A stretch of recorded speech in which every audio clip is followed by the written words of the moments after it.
안녕하십니까. 이번 시간에는 그 등비 수열의 여러 가지 조건에 따르는 일반항을 구하는 문제하고 등비 중항에 대해서 학습을 하고 그리고 등비 수열의 합과 이 원리 합계에 대해서 학습하도록 하겠습니다. 자, 문제 5번을 살펴보면 공을 떨어뜨리면 일정한 비율로 이렇게 튀어오른다고 합니다. 그래서 1.5m의 높이에서 떨어뜨리면 1m만큼 튀어오른다 그랬어요. 이 튀어오르는 높이가 이와 같은 조건에서 튀어오르는 높이가 243분의 32m가 되는 것은 몇 번째인가 이렇게 질문을 하고 있습니다.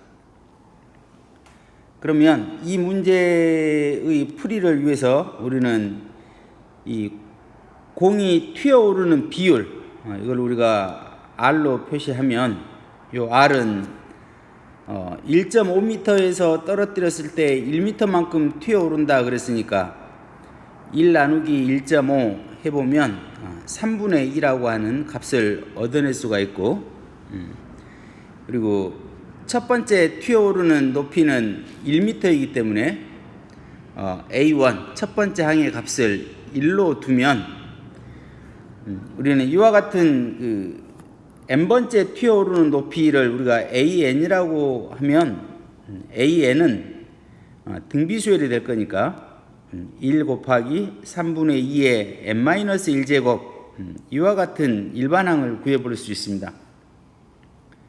그래서 질문에 나와 있는 243분의 32라고 하는 이 값은 3분의 2를 5번 곱하면 나오는 숫자이기 때문에 일반항에 대입을 해보면 일반항이 3분의 2의 n-1제곱이니까 n값은 6이라는 사실을 알 수 있습니다. 해서 여섯 번째 튀어오를 때 243분의 32m만큼 튀어오른다는 것을 알 수 있습니다. 자, 문제 6번을 보면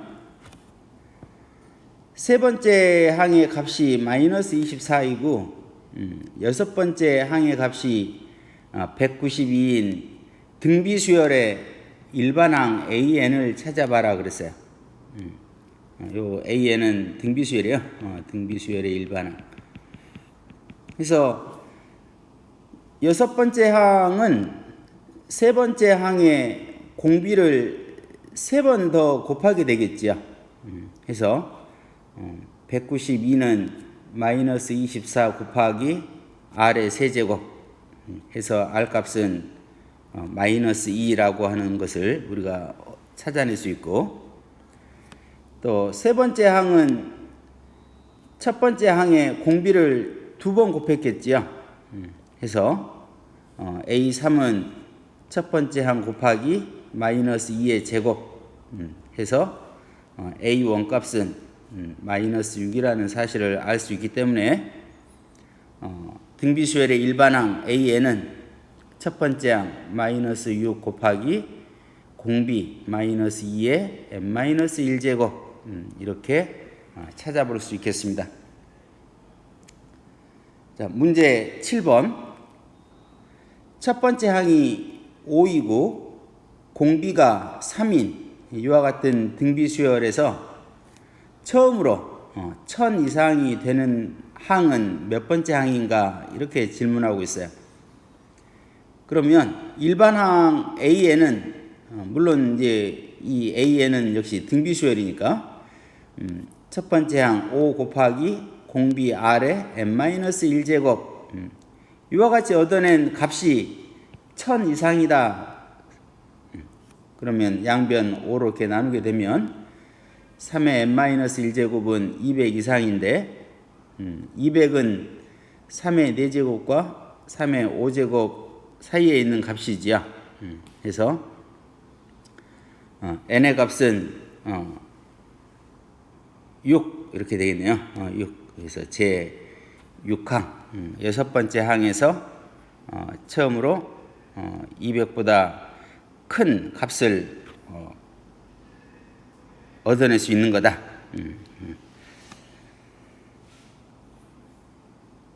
다음 등비 중앙에 대해서 학습해 보도록 하겠습니다. A, B, C라고 하는 세 개의 숫자가 쓰여진 순서대로 등비 수열을 이루고 있다. 그럴 때 우리는 가운데 있는 요 B, 가운데 있는 이 B를 A와 C의 등비 중앙이라고 합니다. 등비 중앙. 그러니까 세 개의 숫자가 차례대로 등비 수열일 때 가운데 있는 값을 B를 A와 C의 등비 중앙이라고 한다. 그러면 등비 수열의 그 성질에 뭐가 있냐면 항상 뒤에 있는 항의 값을 앞에 있는 항으로 이렇게 나누면 그 값이 항상 일정하다 그랬죠. 이제 그 값이 아마도 공비 R이 될 거예요. 그래서 이렇게 대각선으로 곱하게 되면 B의 제곱은 AC라고 하는 이와 같은 등식을 얻어낼 수 있고, 항상 등비 중앙인 요 B의 제곱은 양쪽에 있는 항의 값 A와 C를 곱한 거하고 같다. 이와 같은 등비 중앙의 성질도 여러분들이 잘 기억을 하고 있어야 됩니다. 자, 문제 8번을 보면 다음 수열이 등비 수열일 때 x, y의 값을 찾아라 그랬어요. 그러면 요 세 개의 값에서 16분의 1하고 x하고 1이 등비 수열을 이루니까 가운데 있는 요 x는 등비 중앙인 것이고, 이 등비 중앙인 x의 제곱은 양쪽에 있는 16분의 1하고 1을 곱한 거하고 같다. 해서 x의 값은 플러스 마이너스 4분의 1. 또 이렇게 1하고 y하고 16을 보면 이 세 개의 숫자도 차례대로 등비 수열을 이루고 있으니까 요 y의 값은 등비 중앙이라고 할 수 있는 거고, y의 제곱은 1 곱하기 16과 같다. 해서 y의 값은 플러스 마이너스 4 이렇게 얻어낼 수 있겠죠. 그리고 요 x하고 1하고 y를 보면 역시 요 1이 등비 중앙에 해당하겠죠. 그래서 1의 제곱은 xy이고, 그러면 x하고 y를 곱한 결과가 1이니까 양수인 거죠, 1은. 그래서 x하고 y는 서로 같은 부호라는 사실도 우리가 알아낼 수가 있는 거고, 요 세 가지 조건을 이용해서 우리는 x값, y값을 두 가지로 이렇게 찾아볼 수 있죠. x가 4분의 1이면 y는 4가 되는 거고, 또 x가 마이너스 4분의 1일 때 y는 마이너스 4가 된다. 결국 첫 번째 이와 같은 조건에서는 공비가 4가 되는 거고, 이때는 공비가 마이너스 4가 되겠죠. 다음 2번 3분의 1하고 x하고 3을 보면 역시 요 x는 등비 중앙에 해당하지요. 그래서 x의 제곱은 3분의 1 곱하기 3과 같고, 그래서 x의 값은 플러스 마이너스 1 이렇게 얻어낼 수 있는 거고, 또 3하고 y하고 27을 보면 이 y가 등비 중앙에 해당하므로 y의 제곱은 3 곱하기 27 이런 식을 얻어낼 수가 있고, 이때 y 값은 플러스 마이너스 9가 되겠죠. 그리고 마찬가지로 x하고 3하고 y를 이렇게 놓고 보면 요 3이 등비 중앙일 거니까 3의 제곱은 xy와 같고, 그러면 x하고 y는 역시 같은 부호라는 사실을 알 수 있는 거죠. 그래서 요 세 가지의 조건으로부터 x가 1이면 y는 9가 되는 거고, x가 마이너스 1이면 y는 마이너스 9라는 사실을 우리가 알 수 있습니다. 자, 문제 9번 볼까요? 자, 문제 9번. 6과 8분의 3 사이에 3개의 수를 써서 그럼 5개의 숫자가 배열이 되겠죠. 이 5개의 숫자가 등비수열이다 그랬어요. 등비수열. 이랬을 때 3개의 수를 순서대로 구해봐라 그랬어요. 자, 풀이를 보면 자, 일단 6과 8분의 3 사이에 3개의 수를 우리가 A, B, C라고 이렇게 주고 이 5개의 숫자가 차례로 등비수열을 이룬다. 그러면 이런 생각을 해볼 수 있죠. 요 5개의 숫자 중에 요 6을 우리가 첫 번째 항이라고 하면 8분의 3은 5번째 항이 되겠죠. 결국은 6에서 8분의 3까지 가기 위해서는 우리가 공비를 4번 곱했을 거예요. 해서 6 곱하기 R의 4제곱 한 결과가 8분의 3이다. 해서 R의 4제곱은 16분의 1이고 그러므로 R은 플러스 마이너스 2분의 1 이렇게 일단 R 값을 찾아낼 수 있어요. 해서 첫 번째 R이 2분의 1이면 A는 6에다가 2분의 1을 곱하면 3이 되고 또 3에다 2분의 1을 곱하면 B값 2분의 3을 얻어낼 수 있고 또 2분의 1을 곱하면 4분의 3 해서 A, B, C의 값을 차례대로 구해볼 수 있습니다.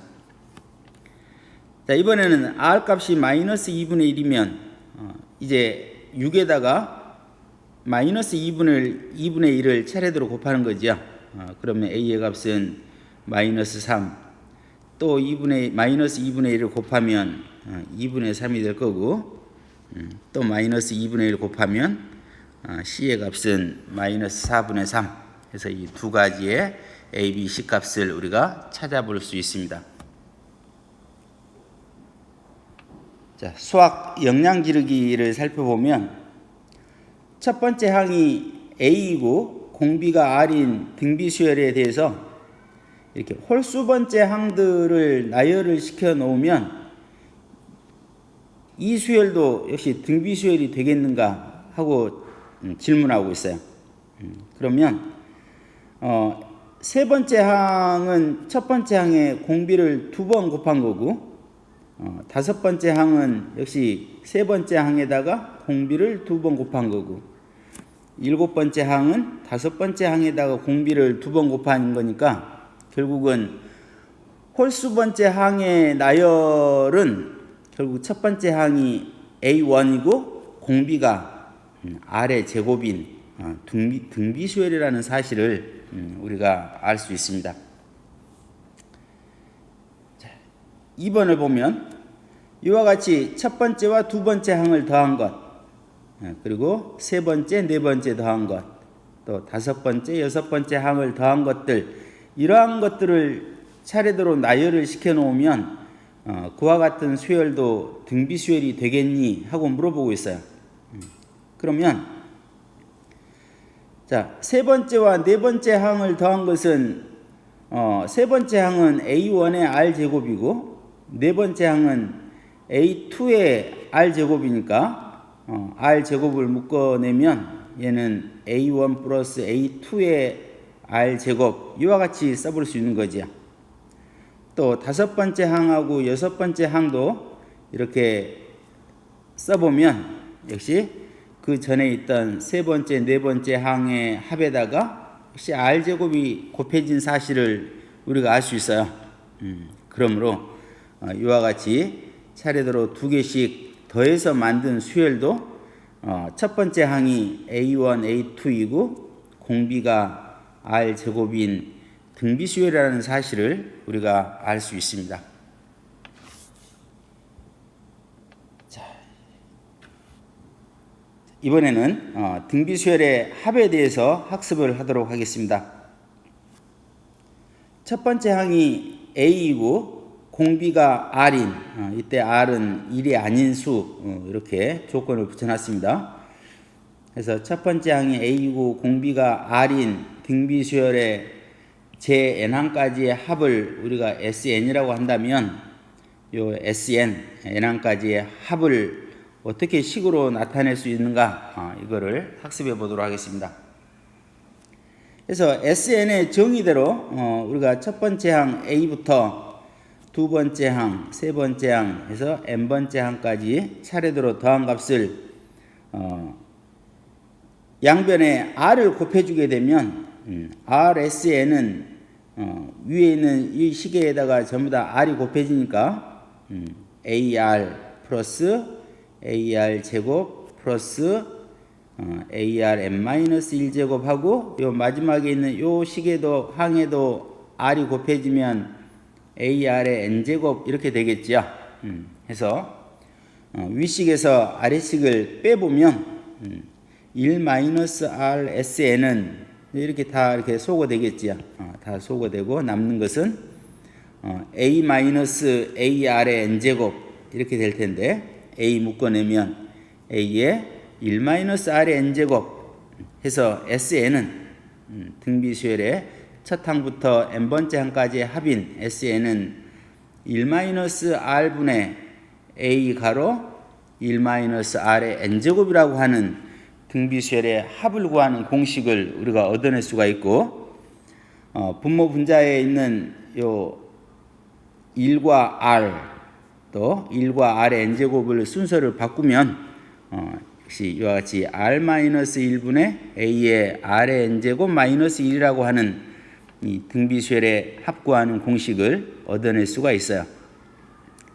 그래서 이 두 가지의 이 등비수열의 합구하는 공식은 R이 1보다 클 때는 뒤에 있는 식을 쓰는 게 편리하고 R이 1보다 작을 때는 앞에 있는 식을 쓰면 아무래도 분모와 분자의 음수가 안 나오니까 조금 더 편리하겠지요.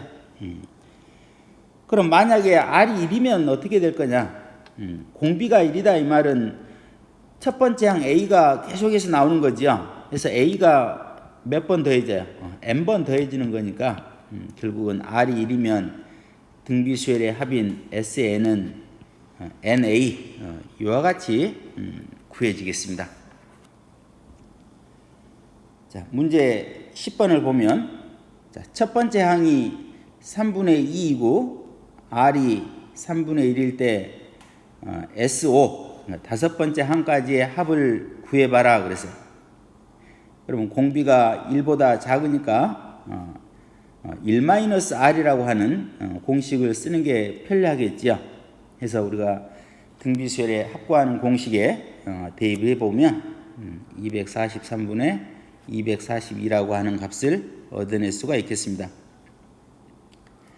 자, 2번을 보면 자, 주어진 수열은 첫 번째 항이 루트 2이고 공비가 루트 2라는 사실을 알 수 있죠.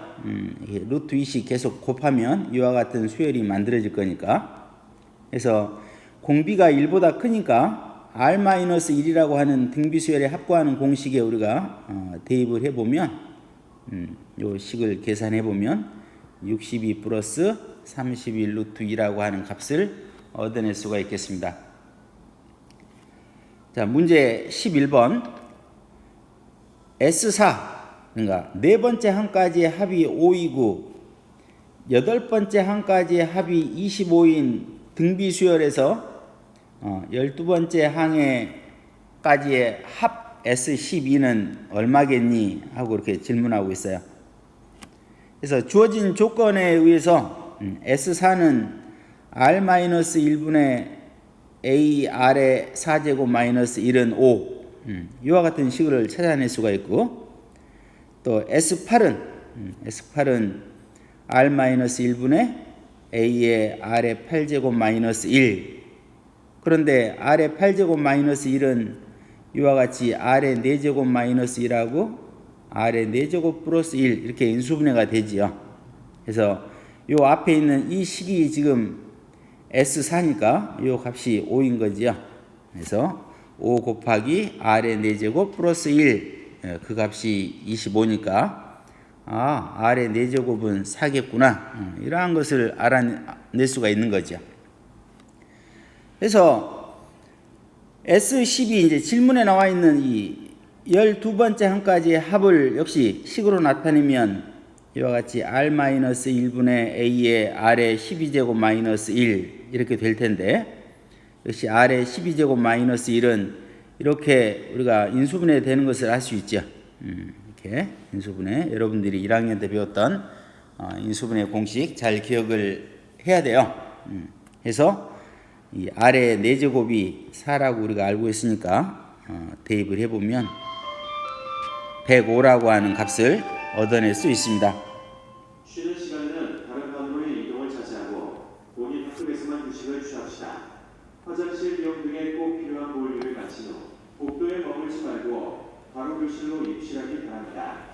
항상 교실 환기에 신경 쓰기 바랍니다. 자, 원리합계에 대해서 알아보겠습니다.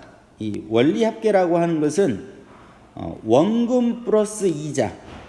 그러니까 원금은 내가 은행에 맡긴 금액이죠. 원래 금액이고, 이자는 그 원래 맡긴 금액에 대해서 붙는 소득인 거죠. 그래서 원금 더하기 이자를 우리는 원리합계 이렇게 표현을 해요. 그러면 이 원리합계를 학습하다 보면 항상 이 복리법이라고 하는 말이 나와요. 복리. 그래서 이 복리라고 하는 것은 뭐냐면 매년 붙는 이 이자를 원금에 이렇게 더해줘서 다음 기간에 이자 계산할 때 그 이자에 대한 이자도 이렇게 계산을 해주는 것을 우리가 복리법 이렇게 말을 합니다. 그래서 이 원리합계를 공부할 때 우리는 다음과 같은 사실을 좀 잘 기억을 하면 좋아요. 그래서 우리가 원금 A1을 연 이율, 이자율인 거죠. 이자율 R로 1년마다 복리로 N년 동안 은행에 이렇게 예금을 하면 그 처음에 맡긴 돈 요 A1이 N년 후에 얼마가 되겠는가, 이게 참 중요해요. 해서 그때 나오는 원리합계가 A 가로 1 플러스 R의 N제곱이라는 요 사실 잘 기억을 해야 됩니다. 그래야만 요 예금에 대한 이 원리합계를 여러분들이 알고 있어야 적금에 대해서 적립된 금액에 대한 그 원리합계를 계산할 때 이해할 수가 있습니다. 자, 예제 3번을 보면 연 이율 2% 그랬어요. 2%라고 하는 것은 역시 100분의 2예요. 100분의 2, 그러니까 0.02인 거죠. 그래서 1년마다 복리로 매년 초에 100만 원씩 10년 동안 적립할 때 10년 말까지 적립금의 원리합계가 어떻게 되겠는가 하고 물어보고 있어요. 그러면 결국은 10년 말까지 우리가 은행에 맡기는 그 100만 원은 총 10번 은행에 맡기는 거죠. 해서 처음에 맡긴 돈은 10년간 이자가 복리로 붙을 거고, 또 두 번째 맡긴 돈은 9번 이자가 발생할 거고, 그래서 그와 같은 생각을 해보면, 자, 맡긴 돈이 A1이 100만 원이고 공비가 0.02일 때 금리가 그래서 우리는 이와 같은 식을 찾아낼 수가 있어요. 자, 100 곱하기 1 플러스 0.02, 이거는 그 10번째 은행에 맡긴 금액이 되겠죠. 그 다음에 100 곱하기 1 플러스 0.02의 제곱, 요거는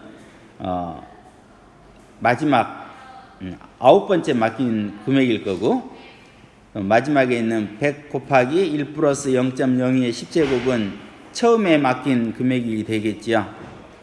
이렇게 써놓고 보면 아하, 이거는 등비수열이라는 사실을 알 수가 있어요. 공비가 얼마이? 공비가 1.02인 등비수열이라는 사실을 알 수가 있고, 그래서 등비수열에 합구하는 공식에 대입을 해보면 1122만 원이다, 이런 사실을 알아낼 수 있습니다. 자, 문제 12번을 보면 월 이율이 0.2% 그랬어요. 월별로 해서 0.2%니까 얘는 0.002가 되겠죠. 0.2 곱하기 100분의 1이니까. 자, 1개월마다 복리로 매월 초에 10만 원씩 24개월 동안 적립한다 그랬어요. 그러면 24개월 말에 원금과 이자의 합계는 얼마가 되겠는가? 그래서 역시 이율은 0.002인 거고 원금은 10만 원이니까 해서 24개월 동안 24번 은행에 맡긴 돈들이 매달 어떻게 이자가 발생하는지를 식으로 써보면 10만 원 가로 1 플러스 0.002 그 다음에는 10 가로 1 플러스 0.002의 제곱 해서 24개월까지 이렇게 되겠지요. 이래 놓고 보면 역시 1 플러스 0.002가 등비수열의 공비가 될 거고 그래서 등비수열에 합구하는 공식에 대입을 해보면 250.5만 원 이렇게 답을 얻어낼 수가 있겠습니다. 이상으로 오늘 수업 마치겠는데요. 원리 합계는 결국은 등비수열에 합구하는 공식을 여러분들이 알고 있으면 잘 해결할 수 있어요. 수고하셨습니다.